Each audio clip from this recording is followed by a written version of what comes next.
Okay.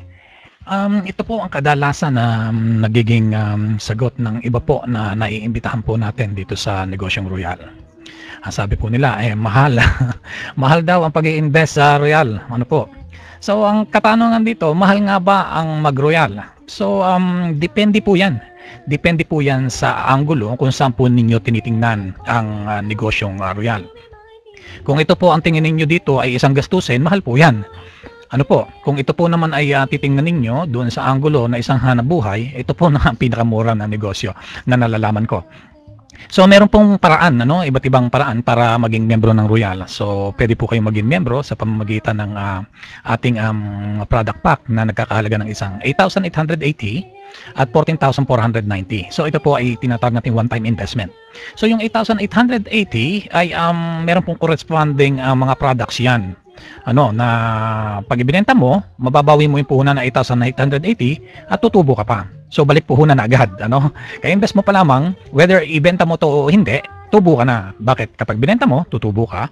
Kapag ginamit mo, nagamit mo ang produkto. Hindi nasasayang. Yung isa po naman is 14,490. Ang pinagkaiba po ng dalawa is mas marami siyempre yung produkto ito. At ang benefits na may bibigay sa inyo nito ay mas marami. Again, ito po ay one-time investment. Ano po? So ito po ang mga laman ng 8,880. Makakapamili po kanya from option A hanggang option C. Na merong depende po yan sa inyong pangangailangan at depende po rin yan sa inyong mga kliyente. Kung ano po ba ang mga gusto ng inyong mga magiging kliyente. Just in case na nagustuhan ninyo na pumunta sa direct selling. Okay, ito po naman yung sa Supreme. Ito po yung sinasabi ko po, mas maraming produkto na laman. Ito po ay nagkakahalaga ng 14,490, pero kapag ibinenta mo ang mga produkto nung yan ay nagkakahalaga ng 16,100. So that is more than 100% ROI or return of investment. So bawi ka na agad. So ito po sinasabi kong ito ay ayon doon sa anggulo na ang tingin mo dito ay hanap buhay. Ngayon po, ito po ang magandang katanungan. Ano po ba ang mobile phone na hawak ninyo?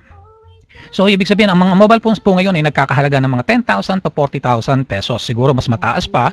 Depende sa ganda, kung gaano ka modelo yung inyong cellphone.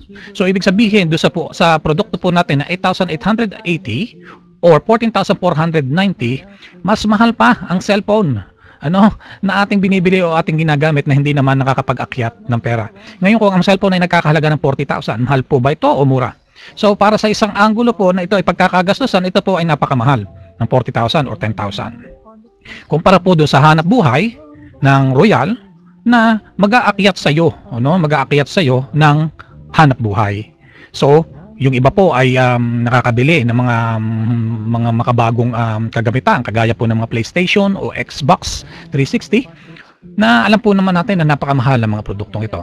Ang iba po naman ay nag-i-engage sa pagbili po ng mga bags, mga jewelry, sapatos. Hindi naman po biro ang halaga. Yung iba po, kagaya sapatos, meron nagkakahalaga ng 7,000 to 8,000 pesos. Meron pong relo nagkakahalaga ng pinakamababa ng 15,000 pesos hanggang pataas. Meron pa nga milyon, especially mga bags. Ayan po naman ay hindi po sinasabi natin na tikisin natin ang sarili natin kung meron naman tayong pambili. Pero ang sinasabi ko lamang po dito ay ang comparison ng kung ano nga po ba yung tinatawag na mahal at kung ano po ang mura. So ang mahal o mura ay depende po yan sa paggagamitan. O halimbawa meron po kayong pera. Ang inisip mo, bakit naman ako magnenegosyo pa sa Royal? Di time deposit ko na lamang. Pero again, ang tanong po dito ay yung return of investment.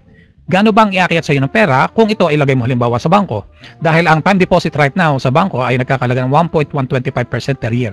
O ilagay mo na lang halimbawa ng 1%. Kung meron kayo 100,000, ilagay mo sa bangko for 1 year, so tutubo lamang ito na magkano? 1,000 pesos sa loob po na isang taon. So hindi po wise na ang ganito mga investment. So ano pa yung pwede nating kagaya po ng business franchise. Yung iba po ay nagpa-franchise na negosyo. Yung iba po ay nagtitinda ng mga gulaman, nagtitinda po ng fishball, o nagtitinda po ng ibang mga seafoods or mga mani. So nagkakalaga po ng 20,000 to 100,000 para bilhin mo lamang yung pangalan ng negosyo. Yan po ay malaking puhunan. Ang mabigat po nito, ito ay kailangan ninyong bantayan. Kailangan po ninyong bantayan. At kung gusto mo ng maraming pwesto at ang franchise ay nakakalaga ng 20,000, kung gusto mo ng 5 pwesto, so kailangan mo ng 100,000. So hindi po fix. So the more na marami kang franchise, the more na malaki ang iyong gagastusin. Or mamili ka na lang, wag ka na lang magnegosyo, bumalik ka na lang uli sa dati mong trabaho. Pero again, ang trabaho po natin ay hindi po natin masasabing sigurado dahil lagi po sa araw-araw ay may pagbabago. Depende po yan sa kung gaano kalusog ang negosyo na inyo pong pinapasukan.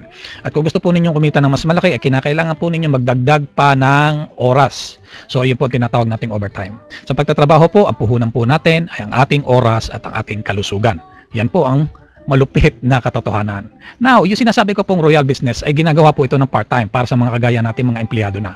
Until such time na na-establish na natin ang business, nasa sa inyo na po kayo kung mamimili kayo kung gusto po ninyo itong gawing part-time or full-time. Siyempre, the more na mas mahaba ang oras na ibinibigay mo sa negosyong ito, ay mas malaking halaga ang pwedeng iakyat sa iyo ng hanap buhay. Kagaya po ng mga checking ito.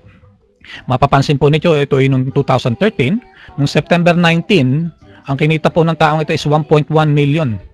At noong after a week, ay kumita na naman siya ng another 113,000 pesos. This is more than 1,000 times return of investment sa halaga pong 14,490. Yan po ang isa lamang sa marami pang ating mga kasama dito sa Royal na kinikita nila linggo-linggo. So ibig sabihin ay hindi po biro ang ating pong pinag-uusapang hanap buhay dito.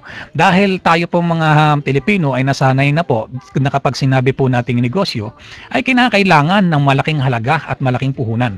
Na kinakailangan ikaw ay magtatayo ng sarili mong opisina o magtatayo ka ng sarili mong tindahan. Pero sa panahon po nito na napakahigpit ang pagnenegosyo dahil marami kang kalaban, hindi na po wise na mag-invest ka ng malaking pera para sa hanap buhay na alam mo naman na suntok sa buwan. Suntok sa buwan kung ito nga ba ay kikita o hindi. So the risk ng pagnenegosyo ay mas malaki kung ikaw ay mas malaki ang puhunan na iyong inilagay. Hindi kagaya po sa pagnenegosyo ng Royal na mapapansin po ninyo na maraming buhay ang nabago dahil sa kaunting halaga. Ngayon ang kung tinatanong po naman dito is masyado matrabaho, wala po namang hanap buhay na hindi kinakailangan trabahuhin. Pero kagandahan po dito sa Royal na ito ay pwede mong gawin anumang oras na gusto mo o ilang oras na gusto mong i-devote sa hanap buhay na ito. Kagaya po ng ating mga kababayan na ito na talaga namang nagtagumpay sa paghahanap buhay ng Royal Business Club. Kagaya ako po ay isang empleyado pero ginagawa ko po rin ito ng part-time.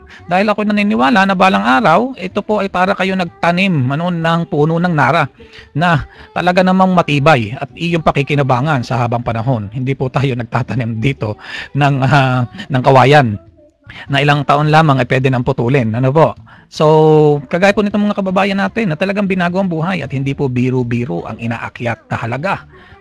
So, mamimili lamang po kayo dito, 8,880 o 40,490 na pwedeng baguhin ang buhay mo. So, mga kababayan, iiwan ko po ang blanco, na nakikita nyo ngayon dahil ang susunod po na mapapalagay dito ay sarili na po ninyong istorya. Depende po sa magiging desisyon ninyo sa araw na ito. So ito po ay blanco, kayo po ang patuloy na magsusulat kung ano bang kinabukasan meron kayo. Again, maraming salamat po sa inyo.